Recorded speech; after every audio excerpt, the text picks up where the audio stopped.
Merci à tous pour cette table ronde et nous allons maintenant entamer la dernière séquence de cette journée avec le dernier débat, les dernières prises de parole de nos textes d'orientation. Voilà. On va espérer qu'il y ait un peu plus de monde qui vienne encore garnir les rangs pour écouter tous nos intervenants qui se sont préparés. C'est vrai que la journée est longue, mais on a vu qu'il était intéressant et important de pouvoir écouter chacun. On va y aller. Je vais appeler le premier intervenant, c'est Sébastien Vincini. Et ensuite se préparent Florence Blatrix-Contat et Hélène Geoffroy.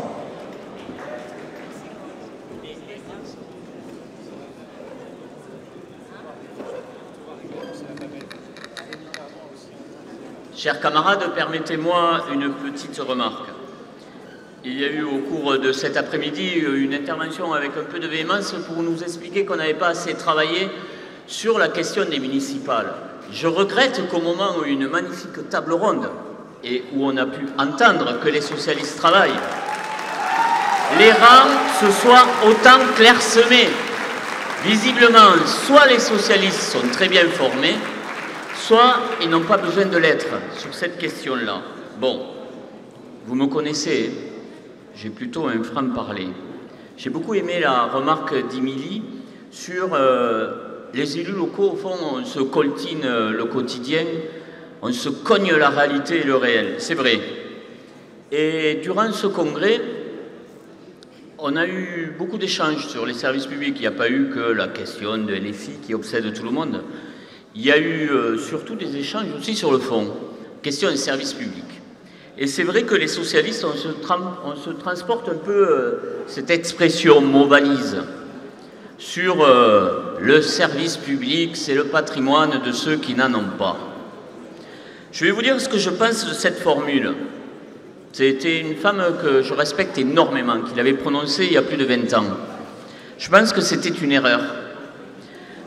Cette phrase, mes chers camarades, a introduit une idée cynique dans la tête de nos concitoyens, de ceux qui ont des moyens financiers, que pour eux, finalement, le service public n'est pas pour eux, parce qu'ils peuvent se payer du service ailleurs, privé, clinique privée, école privée, etc., etc. Pire que tout, ça a cassé le consentement et l'adhésion, finalement, à l'impôt. Alors, ceux qui ont les moyens peuvent se payer des services, et le service public, c'est pour les pauvres, alors qu'ils soient dégradés, qu'on y mette moins de moyens. Finalement, ce qui faisait nation hier, notre cohésion sociale, notre cohésion nationale, autour de cette idée républicaine de construire du commun à travers les services publics, ne fait plus nation. Moi, je l'affirme, le service public, comme d'ailleurs le témoignage de tous les élus qu'on vient d'entendre, il a une vocation universelle pour l'ensemble de nos concitoyennes et concitoyens. Et je dirais même que les socialistes doivent réaffirmer que ça doit être le service public de l'excellence. Moi, il me tarde que celles et ceux qui sont des cancres, ce soit les seuls qui soient acceptés dans des écoles privées.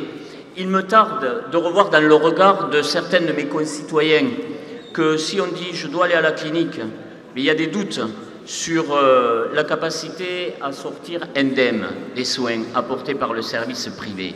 Parce qu'il y a 40 ans, c'était un peu ça.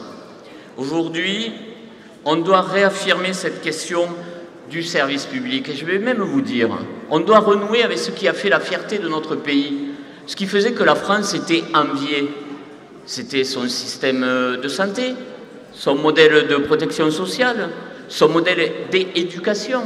Ça, c'était finalement ce qui nous donnait de la fierté et qui aujourd'hui, malheureusement, n'est plus là aussi porté par les politiques. Moi, je dirais même qu'elle est là, notre identité nationale, dans ce qui a fait notre histoire. Et je crois que c'est aux socialistes à renouer avec cela.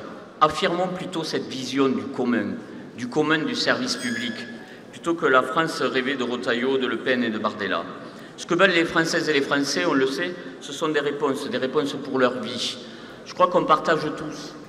On s'accorde sur la nécessité de réparer l'école, de sauver l'hôpital, de permettre à toutes et tous de se soigner sur le territoire, de redonner du pouvoir d'achat, d'améliorer la tranquillité et la sécurité publique.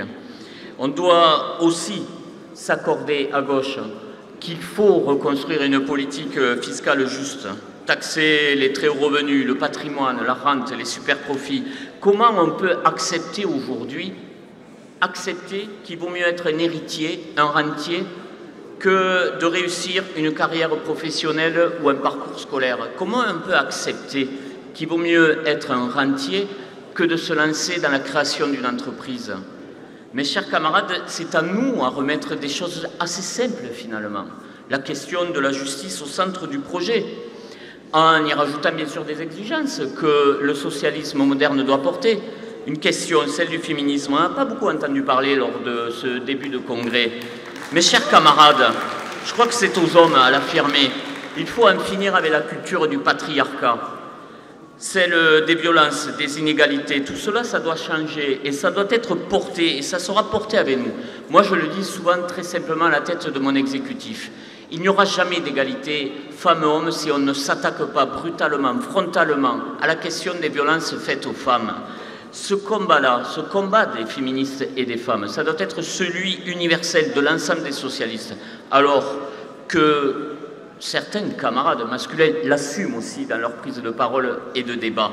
Et surtout, quand ils sont à la tête de collectivités, qu'ils deviennent exemplaires sur ce point-là. Pour moi, c'est ça le cœur de la gauche. Nous allons aussi devoir conquérir de nouveaux droits, de nouvelles solidarités pour protéger nos concitoyens. Je pense au défi du vieillissement, je pense à la sécurité sociale de l'alimentation, je pense aussi aux nouvelles protections qu'on va devoir à nos concitoyens face aux risques climatiques ou à la précarité assurantielle. On le voit aujourd'hui lorsqu'il y a des maisons qui s'effondrent ou lorsqu'on est frappé par une catastrophe naturelle. Je pourrais évoquer de nouveaux combats aussi, comme celui d'affirmer, et non pas simplement d'être un vœu pieux, de porter la mixité sociale dans les établissements comme nous le faisons au département de Lot-Garonne depuis maintenant 8 ans et où on a le retour d'expérience. Mes chers camarades, les socialistes, on doit assumer de vouloir renverser l'ordre établi et pas simplement de s'accommoder de la situation. Mitterrand disait être socialiste, c'est vouloir transformer le monde, pas simplement l'aménager. Elle est là, notre radicalité, elle n'est pas ailleurs. Enfin, je vais conclure. Oui. Olivier Faure un jour m'a dit, et il a surtout écrit récemment, « Nous ne serons jamais une simple écurie présidentielle. Le socialisme, notre parti, c'est une vieille maison, avec une histoire, avec des combats, avec des réalités, mais aussi avec un avenir. Le socialisme, ce n'est pas une nostalgie, comme souvent je l'ai entendu, mais c'est une idée neuve. Alors, on a une responsabilité collective, avec... je vais partager cette triple Sébastien, conviction. Il faut vraiment conclure. Je finis. On doit, et ça nous appartient à nous, de réconcilier la France avec elle-même. Il nous appartient aussi à nous, comme on vient de l'entendre, de réhabiliter l'action publique. Et enfin, mes chers camarades, il n'y aura que les socialistes qui amèneront la gauche au pouvoir. Et j'appelle Hélène Geoffroy. Bon, Karim Bouamran.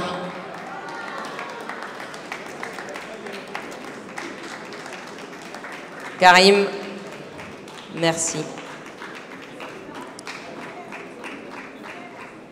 Et si tout le monde peut essayer de tenir le timing prévu parce qu'il y a des trains. Merci Karim.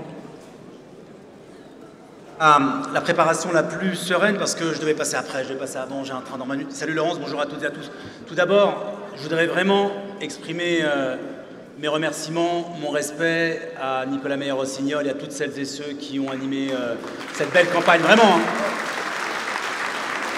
Je voudrais exprimer aussi mes respects à Boris Vallaud et à Olivier Faure. Merci pour votre présence, ça me touche. Je sais que vous avez entendu avec impatience mon intervention. Je voulais vous dire que je ne vous en veux pas personnellement. Je voulais simplement vous dire qu'on a besoin de clarification de clarification avec LFI. Alors effectivement, on nous a dit pendant le congrès, il n'y aura pas de problème. Il n'y a pas de clarification. Il n'y a pas de clarification. Il n'y a pas de clarification. Deuxième élément, cher Olivier, je voudrais te demander, et ça a été évoqué en filigrane dans le débat précédent qui était excellentissime, et merci à toutes les intervenantes et tous les intervenants qui ont vraiment une parfaite connaissance du territoire. Il faut territorialiser désormais la campagne de 2027. On n'aura pas de victoire 2027 s'il n'y a pas de grosse victoire en 2026. Et à ce titre, il faut clarifier les alliances. Comment voulez-vous, lorsqu'on est élus locaux, comment voulez-vous, quand on est maire sortant, lorsque du matin au soir, on se prend des salves, des attaques de la France insoumise et voir qu'il n'y a pas de clarification? Comment voulez-vous qu'on soit galvanisé et qu'on continue à porter ce qu'on appelle l'avenir du socialisme municipal? Comment voulez-vous, dans une ville comme la mienne, à Saint-Ouen, où on a une majorité la plus large possible, on a rassemblé les communistes, les écologistes, les radicaux de gauche, les citoyens, et lorsqu'on a une leader que je respecte énormément, Marine Tourdelier, qui vient à Saint-Ouen en prenant la division et en exhortant les trois écologistes à faire campagne contre la majorité sortante portée par ma personne. Comment voulez-vous que nous soyons conquérants pour 2027 si notre premier secrétaire ne clarifie pas le 2 juillet prochain, en présence de tous les responsables de gauche, quelles seront la teneur des alliances? Parce que c'est ça, aujourd'hui, chers camarades. Alors effectivement, j'ai entendu Boris, j'ai écouté toutes celles et ceux qui se sont exprimés. C'est un beau congrès. Honnêtement, c'est un beau congrès. Et j'ai toujours beaucoup d'émotions et beaucoup de respect pour tous les militantes et les militants. Je pense notamment à tous les bénévoles qui s'emploient, qui déploient toutes leurs énergies. La question, c'est qu'est-ce qu'on veut faire maintenant? Est-ce qu'on veut être dans un processus de, on va dire, groupusculisation? Est-ce qu'on va être dans un processus de conquête et de reconquête avec la nouvelle génération en s'ancrant terriblement au sein du XXIe siècle? J'en parlais tout à l'heure avec un journaliste. Il y a un gap énorme avec ma génération, c'est-à-dire les plus de 50 ans, et les militants de moins de 40 ans. Ils n'ont pas connu une force de gauche susceptible d'apporter de l'espoir et de l'espérance. Et je reste convaincu qu'un autre parti socialiste est possible. Mais il faut tout d'abord, avant d'aller chercher on va dire, une primaire de Ruffin à Ruffin ou un chemin préférentiel en direction de Ruffin, de s'adresser en priorité aux 50% des camarades socialistes qui ont exprimé une autre voix et un autre paradigme. Et si c'est ça, auquel cas vous pourrez compter sur moi et vous pourrez compter sur nous. Vive le Parti socialiste, vive la France, vive la République. Merci. Merci Karim, qui a regagné du temps, et j'appelle Hélène Geoffroy.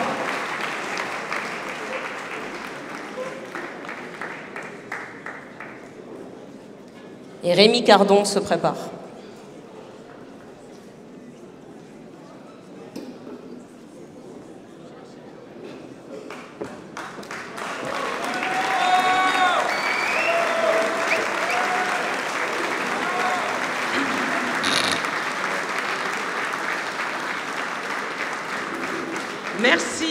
Merci, chers camarades. Je voudrais commencer en disant, comme beaucoup d'orateurs précédents, le bonheur qui est le mien que ce congrès se fasse ici, dans une ville gagnée par des socialistes. Vous savez, quand on est dans une ville gérée par des socialistes, on en reconnaît des marqueurs, de l'apaisement, des politiques publiques autour des questions des mobilités, de l'égalité, de la justice sociale. Parce que, voyez-vous, nous les socialistes, nous regardons la réalité des choses. Parce que nous, élus socialistes, nous changeons la vie de nos concitoyens. Et je sais que les élus, nombreux élus locaux ici présents, les maires de Brest, de Carvin, à Rouen, à Nantes, partout, nous sommes en train de changer la vie des Françaises et des Français, et nous tenons le pays à bout de bras à un moment de si grande instabilité politique. Alors pourquoi je commence par cela, mes camarades? Parce que l'enjeu de ce congrès, l'enjeu de ce dernier congrès avant des échéances municipales et présidentielles cruciales, c'est tout simplement la fierté d'être socialiste, de retrouver une affirmation d'être socialiste, parce que les derniers mois passés ont pu laisser douter que nous ayons la fierté de nous-mêmes. Nous avons beaucoup passé de temps à nous dire finalement, est-ce que nous sommes bien à gauche? Nous avons passé beaucoup de temps à nous demander, est-ce que le reste de la gauche nous reconnaît, y compris dans les manifestations? Mais désormais, l'enjeu de ce congrès et des moments qui nous attendent encore de réflexion entre les 3 textes d'orientation, parce que la gravité du moment nous y oblige, c'est est-ce que nous acceptons notre pleine responsabilité d'être la gauche qui gouverne, d'être la gauche qui veut retrouver le chemin du pouvoir et des responsabilités. Et donc, mes camarades, parce que nous sommes convaincus que nous pouvons apporter des réponses et qu'elles ne sont pas dans la radicalité. Nous avons entendu théoriser depuis 2-3 ans par la France insoumise la brutalité. Nous avons entendu théoriser le bruit et la fureur. Et mes camarades, il nous faut donc désormais nous faire entendre de nouveau, non pas en parlant d'une radicalité plus grande encore, mais en disant le projet qui est le nôtre et en disant l'utopie que nous voulons porter.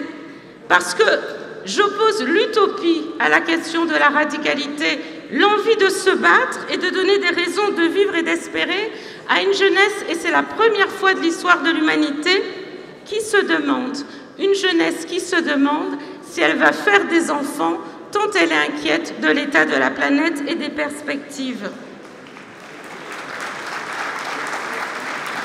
Parce que, mes camarades, la mission des socialistes, ce n'est pas de se... La mission des socialistes, c'est bien de se demander comment tous les sujets portés par les Français peuvent devenir un projet de société.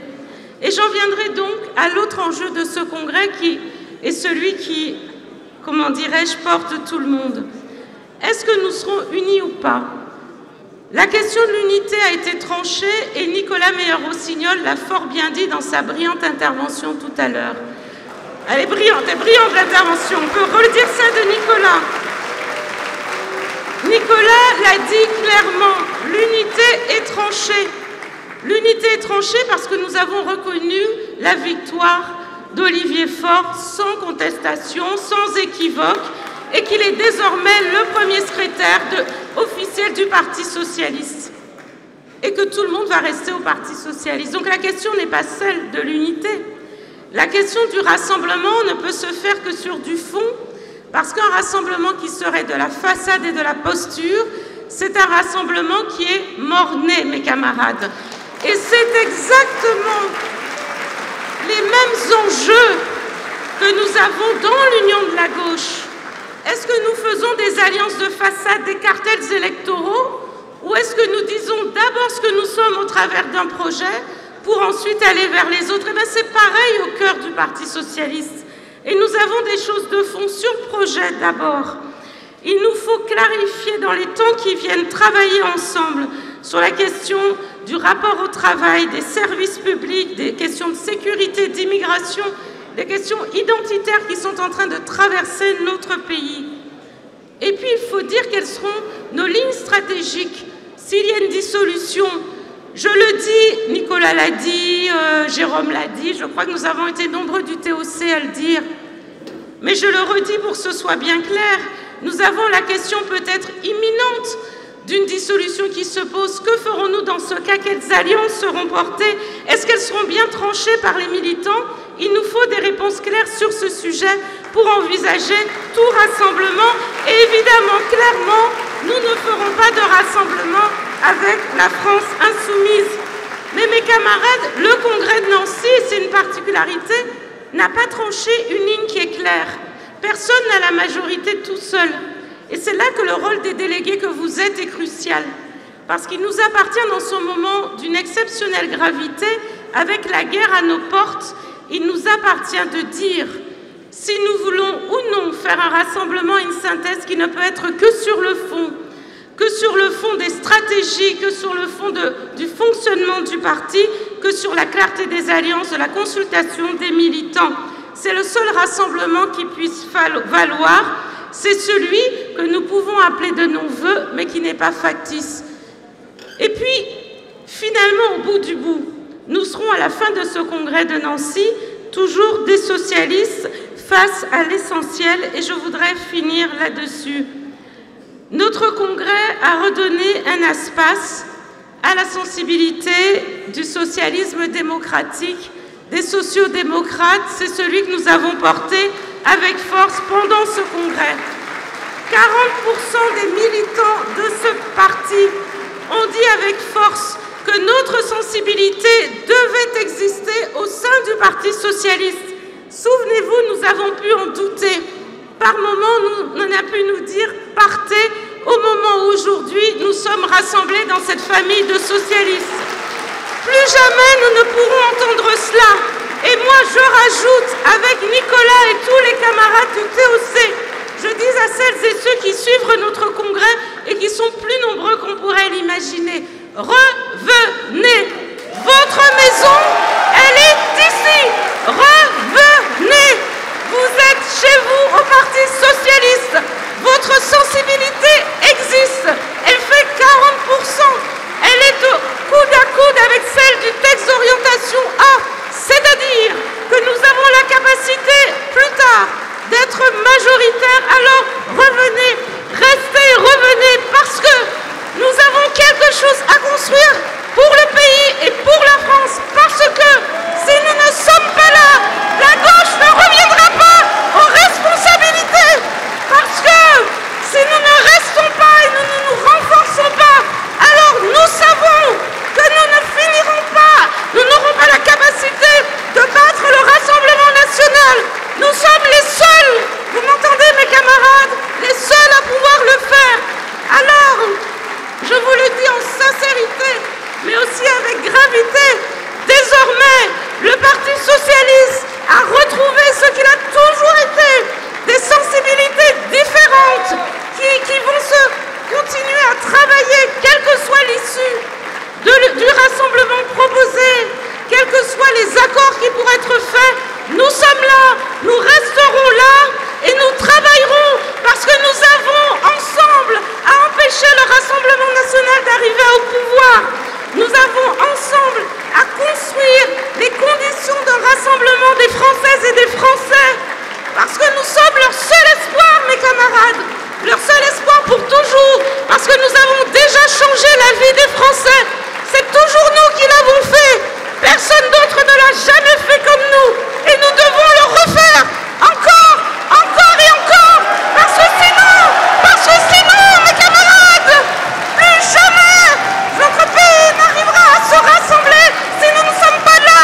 Nous, les socialistes. Alors, mes camarades, avec Nicolas, je vous le dis, et avec le texte d'orientation C, nous serons présents pour la mère des batailles, les municipales, la présidentielle, pour qu'enfin il y ait de l'espoir et qu'on arrête cette fracturation de notre pays. Rendez-vous au Parti socialiste, mes camarades, je vous remercie.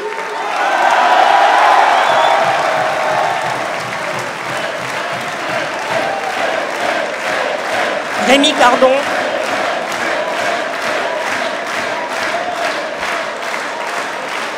J'appelle Rémi et j'en profite s'il vous plaît parce que chacun a le droit de manifester son enthousiasme, c'est normal. Simplement, on entend aussi des huées. Je pense que de toutes parts, on peut tous se mettre d'accord pour dire que les huées n'ont pas de place ici, auprès de personne. Rémi, vas-y. Merci, chers camarades, chers amis. Aujourd'hui, je pourrais vous parler de la Somme, ou du dernier congrès, ou encore de la France insoumise, mais d'autres passent beaucoup de minutes à le faire. En l'occurrence, je ne veux pas être un commentateur de la gauche, mais plutôt un acteur de la gauche. Et c'est d'ailleurs le choix que j'ai fait en étant au Parti socialiste, c'est que je souhaite que nous soyons au cœur de la gauche. Mais aujourd'hui, je veux vous parler de ce qui nous attend. Ce qui nous attend, c'est très simple. Construire ensemble le projet du socialisme écologique pour les municipales, pour les présidentielles. Et bien évidemment, il n'y aura pas de présidentielle s'il n'y a pas une réussite collective au municipal. Alors, soyons lucides, mes chers camarades. L'heure est grave. Les extrêmes montent, la planète se dérègle, le modèle social vacille, mais méthodiquement démantelé justement par ce gouvernement. Et pendant ce temps-là, les inégalités explosent. Les plus pauvres subissent. Ils doivent d'ailleurs faire des choix parfois pour remplir leur frigidaire ou remplir leur réservoir d'essence ou encore faire des choix sur leur chauffage. Et ce gouvernement leur demande de faire encore et encore les efforts. C'est la raison pour laquelle nous, en tant que socialistes, à la fois au Sénat ou encore à l'Assemblée nationale, nous portons la voix des socialistes, du socialisme écologique, alors que la Macronie essaye de repeindre le capitalisme avec une couleur un peu verte kaki. En l'occurrence, nous avons la responsabilité collective d'ailleurs de le faire fièrement, parce que c'est notre ADN, c'est notre responsabilité.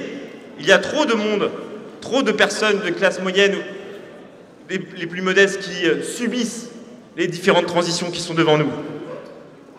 Alors le socialisme écologiste, ce n'est pas un slogan, c'est un projet. Un projet pour vivre mieux. Un projet pour vivre mieux partout, pour tous et pour longtemps. Parce que oui, les dégâts du dérèglement climatique frappent d'abord les plus modestes.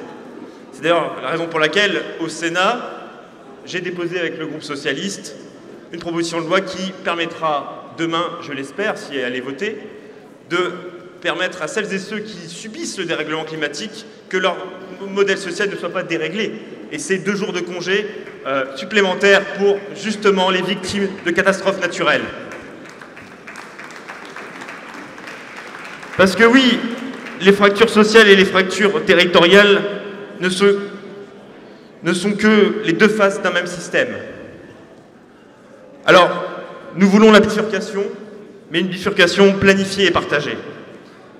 Concrètement, on a beaucoup à faire quand le gouvernement décide de mettre sur pause MaPrimeRénov', alors qu'il faut amplifier le mouvement. Les socialistes proposent toujours des propositions de loi pour aller à l'encontre. Et puis d'ailleurs, au passage, on voit bien que ce gouvernement vacille même dans ses propos, parce que quand vous posez la question à M. Armand, pourquoi il y a des coups de rabot, donc il y a quelques mois, M. Armand sur le ministre de l'économie, ça tourne beaucoup.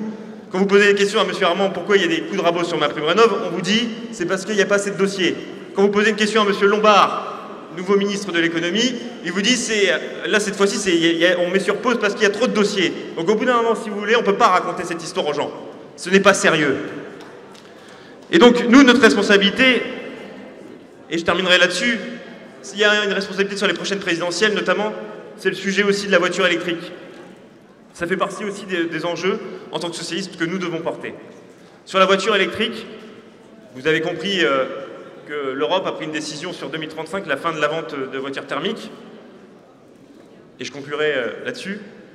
Nous, en tout cas, ça fait partie des enjeux, à la fois pour les municipales, pour trouver des transports en commun qui permettent à celles et ceux qui n'ont pas les moyens de pouvoir avoir une mobilité digne, et aussi, bien évidemment, au niveau national et européen, il faut trouver des solutions pour que chacun puisse rouler avec une voiture électrique. En tout cas, c'est notre responsabilité collective, ce sont des sujets majeurs, et c'est à nous de les porter collectivement pour réussir ces municipales et ces présidentielles. Je vous remercie. Merci Rémi. J'appelle Florence Blatrix à la tribune. Il se prépare Fatima Yadani. Et s'il vous plaît, il faut vraiment réduire les temps de parole parce que là, on a explosé tous les chronos. Florence. Je sais pas, il faut mettre le compteur. Tu avais compris. 3 minutes. 2 minutes. On passe à 2 minutes pour tout le monde. Non? On divise en 2? D'accord. Donc 2 minutes. Chers camarades, donc en 2 minutes ce sera court, ce congrès, UNIR l'a voulu utile aux socialistes, utile à la gauche et utile à nos concitoyens. Il l'aurait aussi souhaité vraiment apaisé.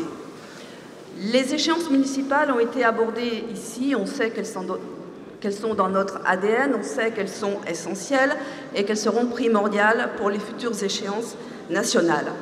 Elles sont aussi capitales pour notre chambre parlementaire qu'est le Sénat. Un Sénat qui, depuis plus d'1 an, se radicalise à coups de reculs environnementaux, à coups de reculs sociaux. C'est la droite de M. Retailleau. Et ce jeudi encore, le Sénat a refusé de voter la loi Zucman. Cette taxe Zucman est une mesure de justice sociale qui permet de prélever sur les ultra-riches, les 0,01, 20 milliards de prélèvements. La droite sénatoriale a refusé de voter cette loi alors qu'elle avait été adoptée à l'Assemblée nationale. Et la droite sénatoriale cherche 40 milliards d'économies sur les dépenses, sur les services publics et, bien entendu, sur les collectivités, puisque cet après-midi, nous avons longuement parlé de collectivités. C'est un rabot de 2 à 3 milliards au minimum sur les collectivités qui est envisagé par le gouvernement. Et Bercy envisage même 8 milliards d'euros de rabot. Vous imaginez les services publics, l'amputation de nos services publics dans nos collectivités. La droite sénatoriale, cette semaine, également a refusé de voter une proposition de loi socialiste qui visait à protéger les captages d'eau potable, nos ressources en eau. Vous savez que de plus en plus de captages sont pollués par les nitrates, les pesticides, les PFAS. Évidemment, ça nuit à la santé humaine, mais en outre, ça coûte très cher à nos collectivités. Les coûts de traitement sont environ à 1 milliard par an. Ils vont exploser. Et finalement, c'est la facture des usagers qui s'en ressentira. Là encore, la droite sénatoriale a évidemment cédé au lobby et n'a pas voulu voter cette proposition de loi. Et donc, pour que le Sénat redevienne une chambre plus progressiste, une chambre qui protège vraiment les collectivités, une chambre qui protège vraiment nos concitoyens, nous avons besoin de réussir ces élections municipales. Et dans ces élections municipales, avec UNIR, nous avons proposé, comme dans d'autres domaines, la démarchandisation. Elle est essentielle dans la vie municipale. Florence, je suis désolée, mais il faut faire plus court. Bah oui, mais j'avais 3 minutes. Voilà, donc elle est essentielle. C'était 3 minutes 15. Elles sont passées, en fait. Elle est essentielle sur le sujet de l'eau, mais aussi sur le sujet de la petite enfance. Je vous remercie. Merci. Merci, Florence. Fatima Yadani. Et se prépare Éric Kerrouche.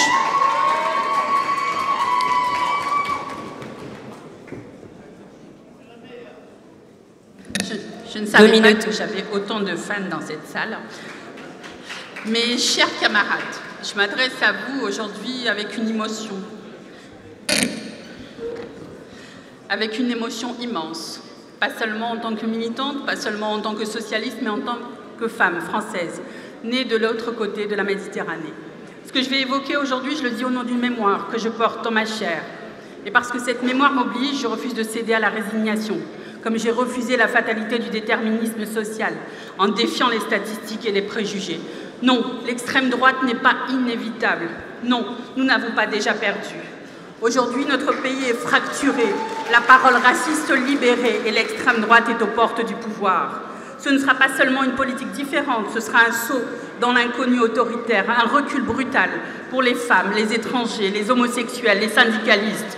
Ce sera la relégation assumée de millions de Français. Moi, je n'ai pas le luxe de la résignation. Je n'ai pas le privilège de détourner le regard, parce que c'est une question existentielle. C'est une question de vie ou de mort pour notre dignité, pour notre avenir, pour la France, que nous voulons laisser à nos enfants.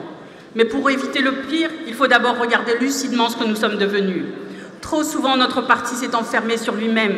Trop souvent, nous avons confondu fidélité avec cooptation, engagement avec filiation. Trop souvent, nous avons pratiqué une endogamie mortifère. Moi, je veux une gauche ouverte, vivante, populaire, en mouvement au niveau du pays comme au niveau de chaque territoire. Je me bats pour ce féminisme universaliste qui ne laisse personne de côté. Un féminisme concret du quotidien, enraciné pas un slogan sur une affiche. Un féminisme populaire pour les caissières, pour les auxiliaires de vie, pour ces femmes qu'on invisibilise et qu'on déshumanise en silence. Je me bats pour la République, mais pas la République des discours, la République des actes, la République de l'égalité réelle, pas celle du tri social, du tri ethnique ou du tri géographique. Je me bats pour un socialisme qui assume d'avoir un ennemi, un repli, l'entre-soi, le racisme, la haine, et un projet, la justice, l'émancipation et la dignité. Je suis une femme, je suis française, je suis arrivée dans ce pays qui est devenu le mien à l'âge de 2 ans, et je suis socialiste. Je suis cet enfant de la République qui a grandi sous l'égide de valeurs universelles, celle de la liberté, de l'égalité et de la fraternité. Je suis là parce que j'ai foi en ce parti, parce que je crois que nous pouvons encore relever la tête. Les divisions, les hésitations, les doutes ont affaibli notre capacité à imaginer l'avenir, à fédérer les forces de progrès politique et social. Il est temps, mes camarades, de retrouver ce qui fait l'honneur et la grandeur de notre nation, ce pays qui a permis à des millions d'enfants, venus d'ailleurs, de devenir pleinement des enfants de la République. Cette République qui ne divise pas, ne discrimine pas, mais qui intègre, qui protège et qui élève. Nous devons retrouver cette gauche combative présente dans les associations, dans les syndicats, dans les territoires. Elle est aujourd'hui prête à reprendre le pouvoir. Nous avons la responsabilité d'être une alternative pour 2027. Nous devons redevenir le parti des luttes sociales, des espoirs démocratiques, des combats écologiques, du pouvoir d'achat. Alors, ensemble, chers camarades, retrouvons la fierté du combat socialiste, réinventons l'avenir, rendons à la gauche sa force et aux Français leur espoir. Et comme le disait François Mitterrand dans son discours d'investiture en 81, sur les chantiers de ces valeurs neuves, pour ces combats de chaque jour qui se nomme liberté, égalité, fraternité. Aucun volontaire n'est de trop. Éric Kerrouche. Et se prépare Patrick Caner.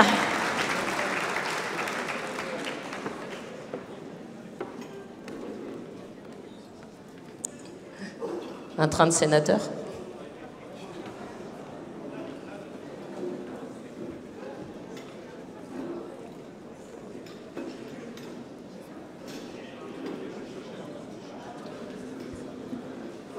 Merci. Mes camarades, notre époque est très tourmentée. Chaque journée rappelle l'ampleur de la tâche qui attend les socialistes s'ils sont unis, solidaires et déterminés. Alors je sais que le sujet que je vais évoquer devant vous ce soir va vous paraître incongru. Pourtant, parler de démocratie et de démocratisation n'est pas un luxe. C'est aussi, nous le pensons au TOB, un aspect de notre crédibilité populaire. C'est pourquoi je veux aborder devant vous la nécessité de changer notre mode de scrutin. Depuis Jaurès, les socialistes sont proportionnalistes, la représentation fidèle de toutes les voix. Or, la Ve République, avec la présidentialisation, avec le résultat aux législatives, écrase les minorités et fait en sorte que certains, avec peu de voix, obtiennent la majorité. Cela crée une société du conflit. Et quand le vent tourne, nous le savons, cela va vite et cela va fort. Je vous le dis, mes camarades, notre mode de scrutin est une machine à produire de la colère et de l'abstention. Comment s'étonner du retrait politique des électeurs qui savent que leur voix ne comptera pas? Comment s'étonner des colères quand la parité et la diversité sont hors de portée du mode de scrutin uninominal à 2 tours? Nous laissons se creuser une fracture démocratique qui profite à l'abstention, à l'extrême droite et au ressentiment. Nous réclamons toutes et tous notre autonomie stratégique. Alors, nous devons choisir nos alliances, pas les subir. Le mode de scrutin actuel nous force à des coalitions imposées. Avec la proportionnelle, nous pourrions nouer des alliances que nous souhaitons sur la base de programmes clairs et non pas uniquement sur des calculs de second tour. Et puis oui, il faudra réécrire notre Constitution, mais d'ores et déjà, une loi simple pourrait abaisser le pouvoir du président de la République. Mes camarades, nous sommes les derniers en Europe à priver nos citoyens d'une véritable capacité d'expression.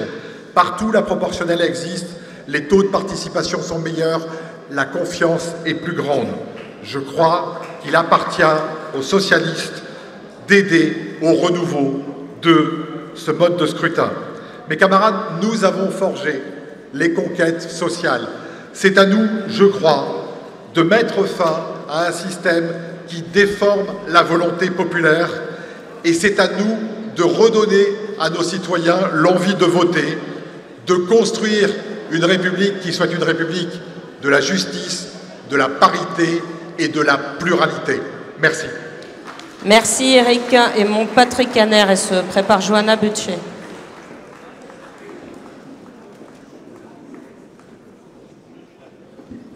Je suis d'accord avec Éric Kerrouche. Mes chers camarades, n'en déplaise à Bruno Retailleau, l'état de droit est sacré et intangible.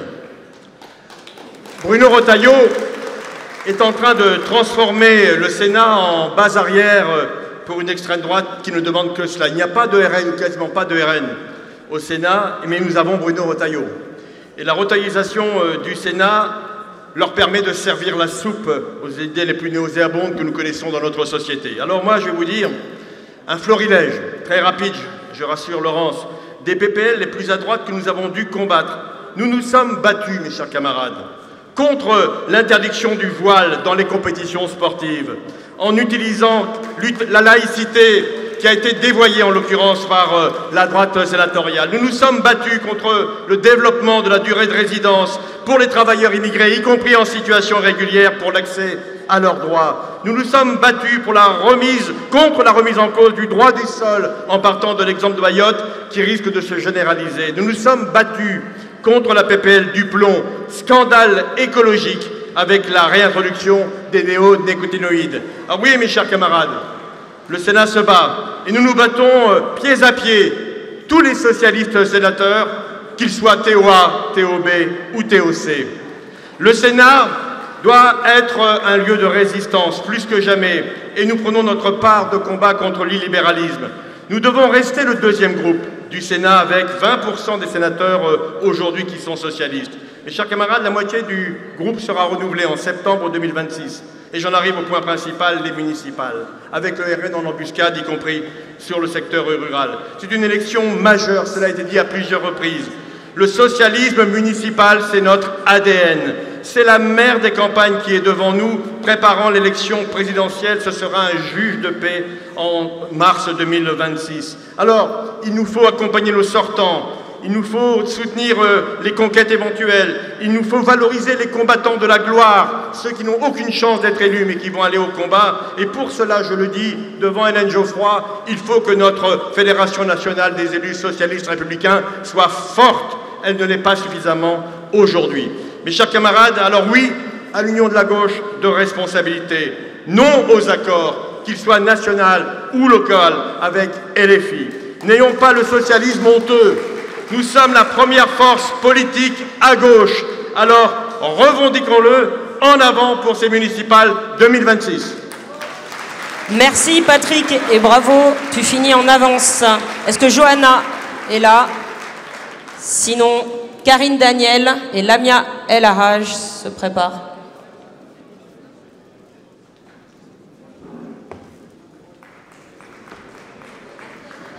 Bonsoir mes camarades. Moi, j'adore les congrès, je dois le dire. J'adore les congrès surtout pour leur phase amont, plus que peut-être pour les effets de tribune que l'on peut avoir ici et là. Mais ce congrès, je l'ai particulièrement apprécié parce qu'on y a parlé d'idées. Et pour ce qui me concerne, j'y ai beaucoup parlé dans les sections de démarchandisation. La première fois qu'on en a parlé, que j'en ai parlé, c'était dans les sections nantaises. On m'a dit « Ouh là là, c'est dur à dire, c'est pas faux ». Et puis, au fil des réunions, et notamment dans les sections rurales, on a beaucoup échangé sur ce sujet. Et ce sujet, il parle vraiment aux zones rurales et aux militants des zones rurales. Parce qu'on sait que dans ces zones, il faut investir plus sur les services publics, de l'éducation, de la santé, on l'a beaucoup dit aujourd'hui, mais aussi parce que les services privés quittent les zones rurales. Les banques quittent les zones rurales, les commerces quittent les zones rurales. Et c'est aux maires, souvent, qu'on demande de pallier à ces défaillances du marché. Alors, on a beaucoup cité Blum et Jaurès. Moi, je cite Paul Krugman, qui a eu quand même un prix Nobel d'économie pour dire « en économie, la géographie compte ». Eh bien oui, mes camarades, la géographie compte. À nous, demain, de retrouver les capacités d'innovation pour faire dialoguer les forces publiques, les forces privées dans les territoires ruraux, pour celles et ceux qui sont les plus éloignés des services publics, mais aussi des services privés. À nous d'être innovants, à nous de porter ces innovations. Le constat que l'on fait quand on discute avec nos camarades qui militent dans les sections rurales, c'est que les solutions existent. Aujourd'hui, beaucoup, on doit se le dire, elles sont portées par des maires divers gauche, par des maires qui ne sont plus encartés. Et aujourd'hui, il nous manque peut-être même des socialistes, on le constate bien souvent et on l'a beaucoup dit, pour porter ces solutions qui existent dans les communes les plus rurales. Donc, il nous faut travailler sur ces solutions. Il nous faut aller vers celles et ceux qui sont les plus éloignés des services publics et des services privés, je le dis bien aussi, parce que la démarchandisation dans les zones rurales, c'est une réalité et c'est une réalité concrète. Dans les zones rurales, dans les quartiers prioritaires aussi, et je suis sûre que nous sommes en capacité de trouver ces solutions. Luc Carvounas, tout à l'heure, a parlé de la question des CCAS. On a eu une belle séquence au Sénat et à l'Assemblée sur les CCAS, où le gouvernement a quand même eu la bonne idée, comme s'il n'avait que ça à faire en ce moment, de proposer que les CCAS soient optionnels pour les communes. On est là dans des ruptures d'égalité d'accès des citoyens à leurs droits les plus fondamentaux. Karine. Donc à nous de trouver ces solutions et à nous de porter ces combats et de le faire avec des militants et des élus socialistes pour les porter demain. Merci les camarades. Merci Karine. Et j'appelle Johanna Buchter et se prépare Lamia El Harraj.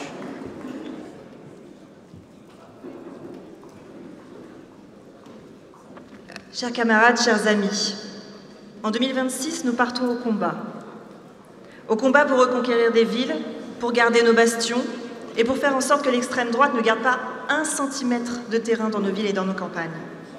Nous allons donc battre leurs idées dans les urnes.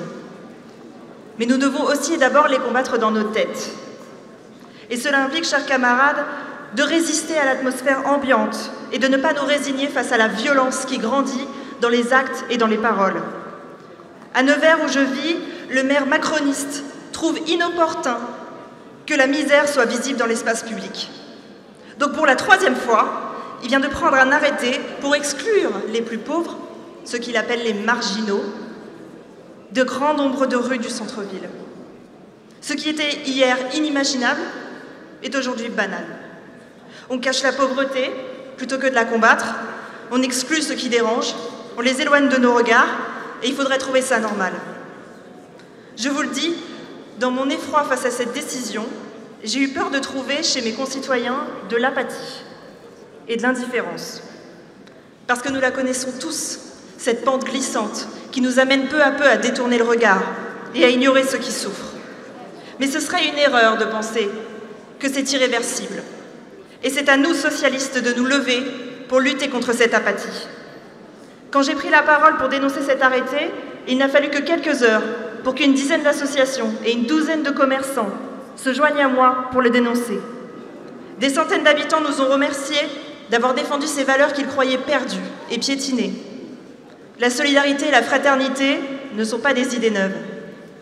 Mais dans un monde où tout semble n'être plus fondé que sur la consommation et l'individualisme, se battre pour elles reste un acte révolutionnaire. À Nevers comme ailleurs, nous préparons la bataille des municipales. Et nous savons qu'elle sera rude.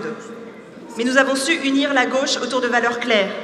Et nous défendrons un service public municipal qui prend soin des plus fragiles, qui traite les gens avec humanité, qui apporte de l'apaisement et de la médiation, plutôt que de l'exclusion et de la violence.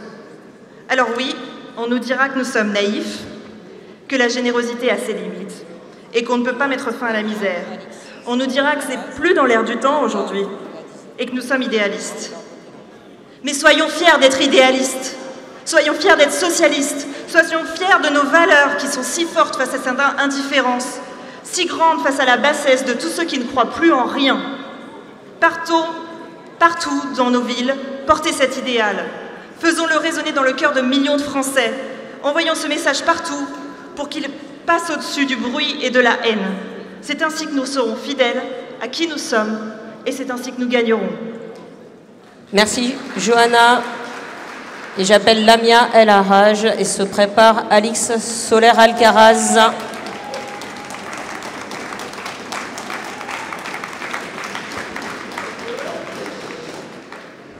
Chers amis, chers camarades, je crois que nous sommes nombreuses et nombreux ici à être arrivés dans ce congrès avec un espoir. Un espoir et un certain nombre de promesses que nous pensions voir réalisées aujourd'hui. Ces promesses sont celles du changement. Un changement impératif, un changement nécessaire, un changement fondamental en vue de la survie de notre parti, de sa vitalité et de sa capacité à reprendre le chemin des conquêtes. Et moi, je voudrais saluer toutes les militantes et tous les militants qui, bénévolement, ça a été rappelé ce matin, ont organisé ce congrès, ont permis au vote de se tenir dans toutes les sections, dans toutes les fédérations, à toutes celles et ceux qui ont fait vivre ce débat démocratique qui fait honneur à notre famille politique. Et le résultat, je dois dire, m'a laissé quelque peu perplexe, et je vais vous dire pourquoi. Nous avons une direction sortante qui arrive au moment des textes d'orientation, puisque c'est ça qui gouverne l'orientation politique de notre parti, à 42%, soit à peu près 1,5 point de plus ou devant le texte d'orientation arrivé juste après, et avec un troisième texte d'orientation arrivé à 18%. Sur la base purement factuelle de l'analyse de ces résultats, pouvons-nous considérer que l'orientation est tranchée de façon radicale, de façon claire? Je ne crois pas. Et je pense que c'est un écueil dans lequel nous ne devons surtout pas tomber. Nous avons partagé un certain nombre de constats, et je vais y revenir. Ces constats, on peut dire que globalement, 60% du parti a souhaité une orientation différente. 60% du parti a souhaité voir notre parti évoluer en vue d'un changement. Alors, la question qui se pose à nous aujourd'hui, c'est à quoi sert ce congrès en réalité? Et il y a deux réponses possibles. La première, c'est à rien.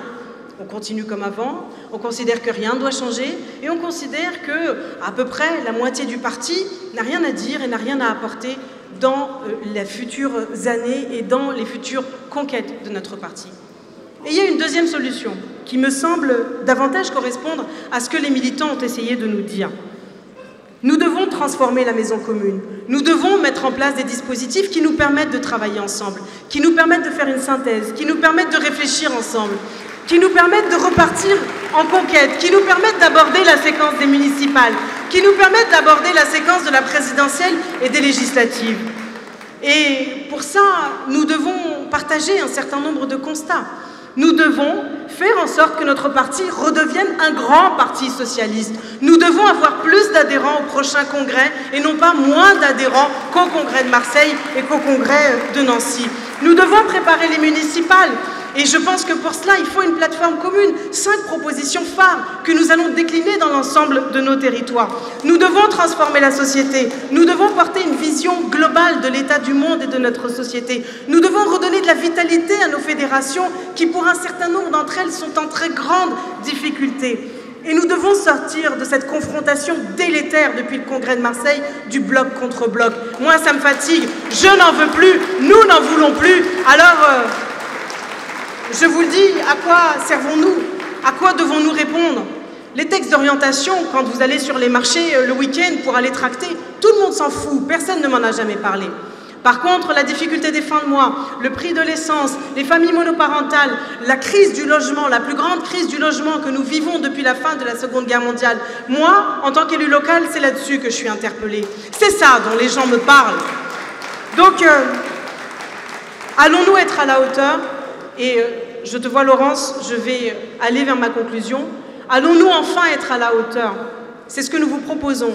C'est le sens de l'intervention de Nicolas Mayer-Rossignol tout à l'heure. C'est le sens de l'intervention de tous les orateurs du TOC. Nous avons tendu la main, nous avons ouvert la porte au dialogue. Alors que répondez-vous? Que répond la direction nationale? Moi, je vais vous dire, et je conclurai là-dessus, je rêve d'un parti qui rassemble. Je rêve d'un premier secrétaire qui sait rassembler tous les socialistes y compris son opposition, et je dirais même surtout son opposition. Je rêve d'un parti qui prenne soin de ses militants. Je rêve d'un parti qui fasse revenir les socialistes de l'extérieur, qui fasse revenir toutes celles et ceux qui croient dans notre capacité de transformation de la société. Lamia. Il y a, et je vais m'arrêter, Laurence, vous voyez, elle est intransigeante, même quand c'est son propre texte d'orientation. Il y a beaucoup de Français qui nous regardent à l'extérieur. Ne croyez pas que ce congrès n'intéresse que nous ou ne concerne que nous. Nous avons une responsabilité, et je finirai là-dessus. Et cette responsabilité, vous la devez à ma génération et génération suivante. Moi, j'étais pas née en 81. J'en ai marre qu'on m'explique que notre futur serait les conquêtes du passé. Nous voulons conquérir le pouvoir, nous voulons exercer des responsabilités, nous voulons travailler au sein du Parti socialiste pour tendre la main, pour gagner à l'extérieur, aller conquérir des villes, aller conquérir des circonscriptions et gagner les élections nationales à venir. On a besoin de vous, ne nous trahissez pas, nous ne vous le pardonnerons pas. Merci Lamia. J'appelle Alix Soler-Alcaraz et Aïda Hadizadeh se prépare.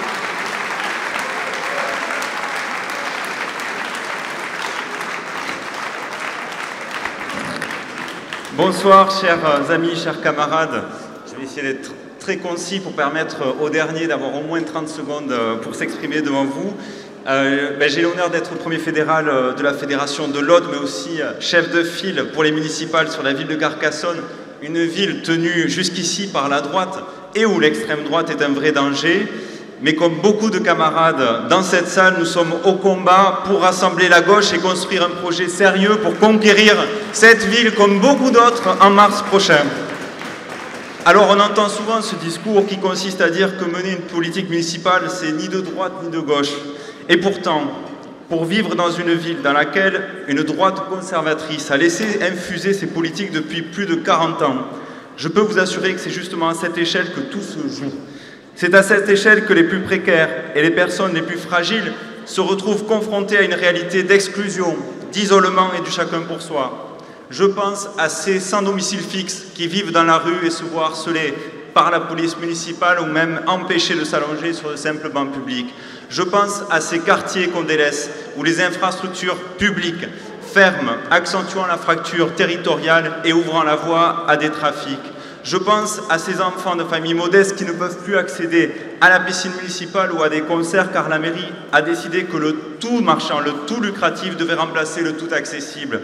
Et je pense enfin à ces familles monoparentales, ou plutôt ces mères célibataires, qui voient leur courbe de surendettement augmenter en même temps que celle de leur isolement social et de celui de leurs enfants dans une indifférence totale de la municipalité.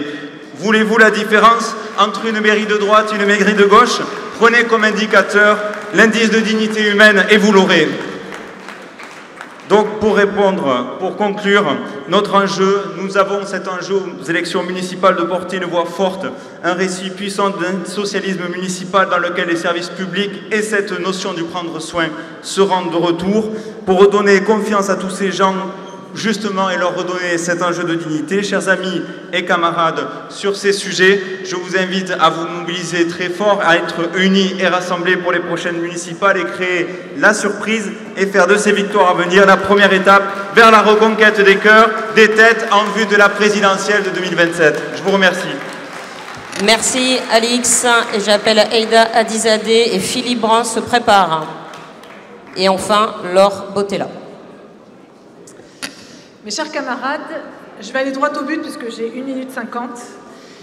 Nous pensons souvent au Parti socialiste et on pense aussi ça de nous, c'est quelque chose qu'on se répète souvent. On est en panne d'idées. Il faut travailler, il faut trouver les bonnes idées et on se met à phosphorer. Alors j'ai un scoop, on n'est pas en panne d'idées, on a des idées. Seulement on définit idées par des politiques publiques. Et au jeu de quelles sont nos idées pour les bonnes politiques publiques, on en a plein.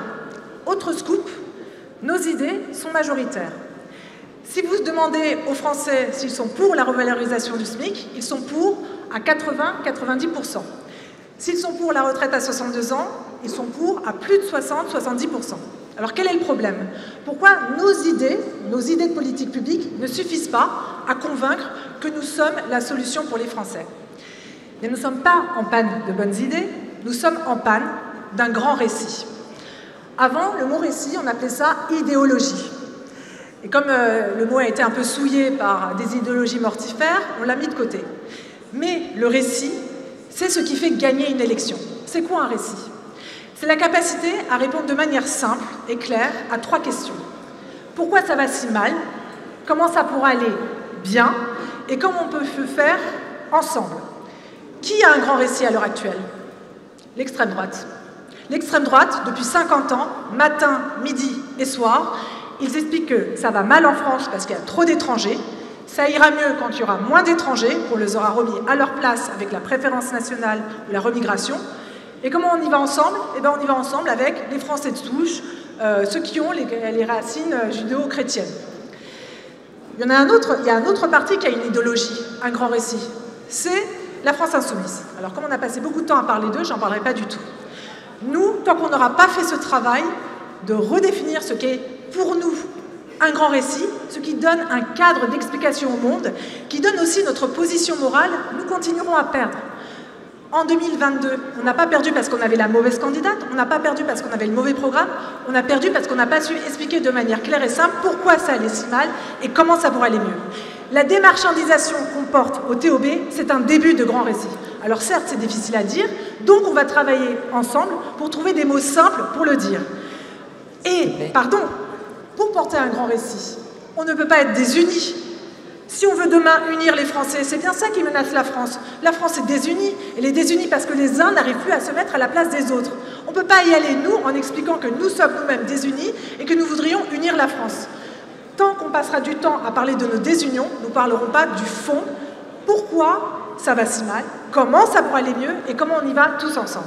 Je vous remercie. Merci. Et j'appelle Philippe Brun et Laure Bottella fera la conclusion.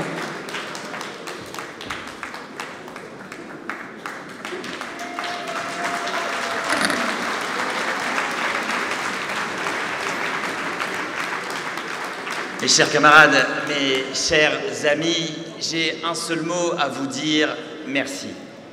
Merci d'avoir vaincu la résignation. Merci d'avoir vaincu les défaites. Merci d'avoir vaincu le doute qui peut parfois nous prendre quand nous voyons progresser face à nous les forces de la réaction coalisées avec celles de la majorité gouvernementale. Lorsque nous voyons s'effondrer autour de nous tout ce en quoi nous croyons, le droit international, le multilatéralisme, le règlement des conflits basés sur la paix et la justice, de voir que les valeurs si chèrement acquises de notre pays sont aujourd'hui majoritairement rejetées. Merci de faire encore confiance à notre vieille casserole, le Parti socialiste, dans laquelle nous devons encore faire les meilleures soupes. Quel étrange paradoxe, mes chers camarades, qu'au moment même où les inégalités n'ont jamais été aussi élevées, qu'au moment même où la demande de pouvoir d'achat n'a jamais été aussi forte, qu'au moment même où la droite a autant failli dans sa gestion, nous ne soyons pas aujourd'hui nous-mêmes aux portes du pouvoir. Cet étrange paradoxe s'explique par de nombreux renoncements. Et donc nous devons aujourd'hui ensemble définir ce que doit être notre politique. Qui nous sommes? Où allons-nous? Qui sommes-nous? Nous sommes d'abord un parti populaire. Nous avons été inventés pour défendre des intérêts de classe. Des intérêts de classe dont on a peine à comprendre ce qu'ils sont aujourd'hui. Plus personne ne comprend aujourd'hui ce que dit le Parti socialiste. Notre langage est si éthéré, si incompréhensible, que les gens se demandent bien comment on peut aller au travail en mobilité douce ou avoir des problèmes de pouvoir de vivre. Nous devons donc changer profondément notre langage. Remettre d'abord en priorité la question du pouvoir d'achat, celle des retraites, la question bien sûr économique centrale sans laquelle aucun progrès social n'est possible. Nous devons mettre en avant tous les sujets laissés de côté pendant le mouvement des Gilets jaunes et la question démocratique en priorité, en nous souvenant que sur les ronds-points, ce n'est pas de halal ou d'immigration dont on a parlé, mais c'est bien de nouveaux droits démocratiques et bien sûr de pouvoir d'achat. Cela, nous devons l'avoir en tête de manière certaine, car sans aucune refondation idéologique, alors nous serons condamnés à certains succès d'estime, à quelques victoires provisoires, mais au fond, nous serons condamnés à la défaite devant les forces de la réaction qui se font devant nous. Refonder donc le Parti socialiste, c'est s'appuyer sur ce qu'il est depuis toujours.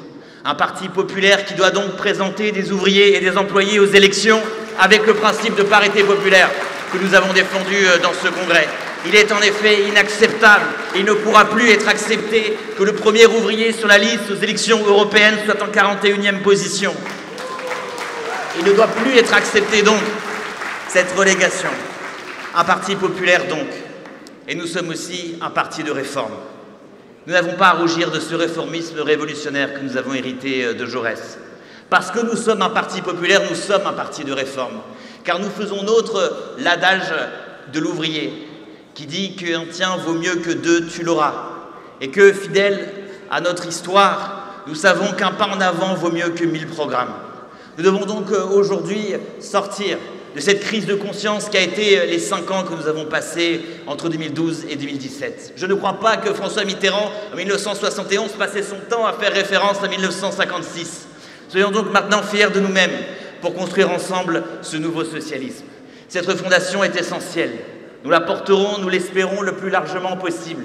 Et dans l'effort de synthèse que demande le premier secrétaire, il devra donc être fait cet effort. Renversons la table, chers camarades, car devant nous, il y a d'immenses enjeux. Nous ne devons pas être les derniers à éteindre la lumière. Merci beaucoup. Merci Philippe. Et j'appelle Laure Botella qui sera la dernière à parler ce soir.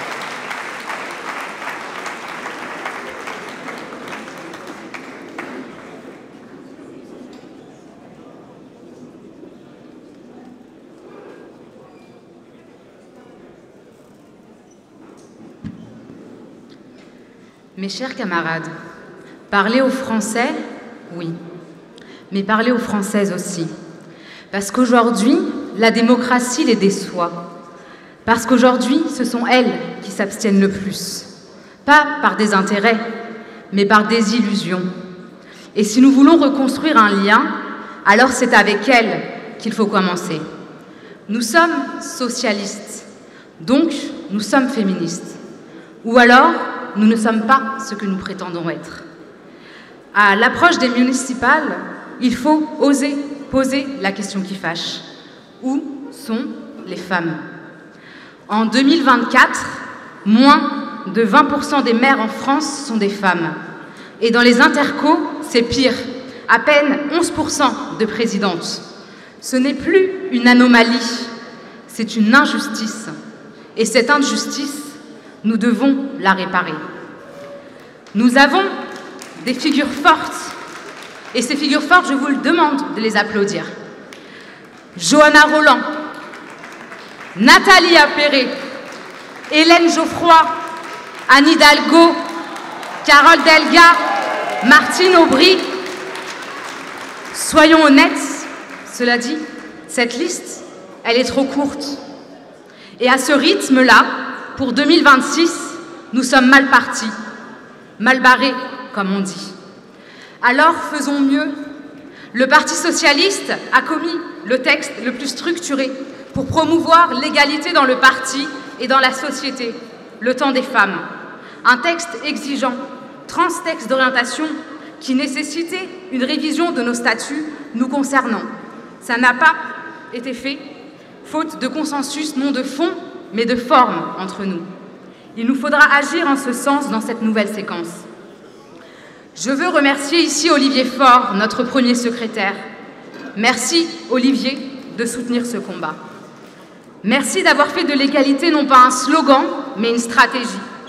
Dès 2021, tu as porté, au nom du parti, les propositions pour les droits fondamentaux des femmes, la santé, le consentement, la lutte contre les violences. Et aujourd'hui, tu continues à construire une gauche unie, inclusive, collective et bien sûr féministe. Je veux évidemment aussi saluer Marie Leverne, qui a mené ce travail avec une équipe remarquable. Et je ne dis pas ça parce que j'en faisais partie. Audrey Gassian, Yasmine El-Jaï, Cécilia Gondard, Alexandra Jardin, Gabrielle Siriouari, Laurence Rossignol, Iseline Dutartre, Fatia Kelouahachi, Garance Leroux, Alima Delimi et tant d'autres militantes du parti, élues, responsables locales, secrétaires de section, secrétaire fédéral à l'égalité, et j'oublie pas nos permanentes et nos permanents.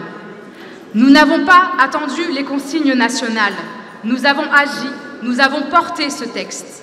Nous avons fait ce que le Parti socialiste a toujours su faire quand il est grand. Donner du pouvoir à celles et ceux qu'on n'écoute pas assez.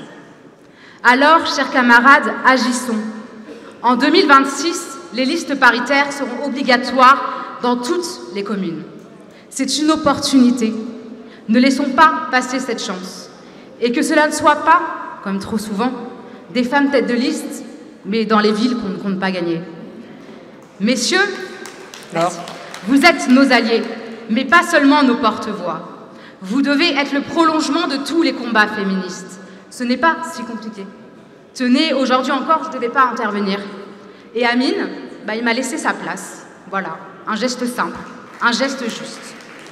Préparons aussi l'avenir, que notre groupe à l'Assemblée nationale, au Sénat, ressemble enfin à la société française. Regardons-nous, regardez autour de vous dans cette salle. Sommes-nous à l'image de la France? Un tiers de femmes dans ce parti, 2 tiers d'hommes et peu de jeunes. Ce n'est pas une question de quota, c'est une question de démocratie. Nous sommes les héritiers et les héritières d'un parti qui a toujours combattu pour l'émancipation. Aujourd'hui, ce combat se poursuit, j'ai une phrase. Il se conjugue au féminin. Et si nous voulons que la gauche redevienne une espérance, alors commençons par faire ce que d'autres redoutent, laisser les femmes prendre toute leur place. Je vous remercie. Merci. Merci Laure. On en a donc terminé avec le débat les présentations des textes d'orientation.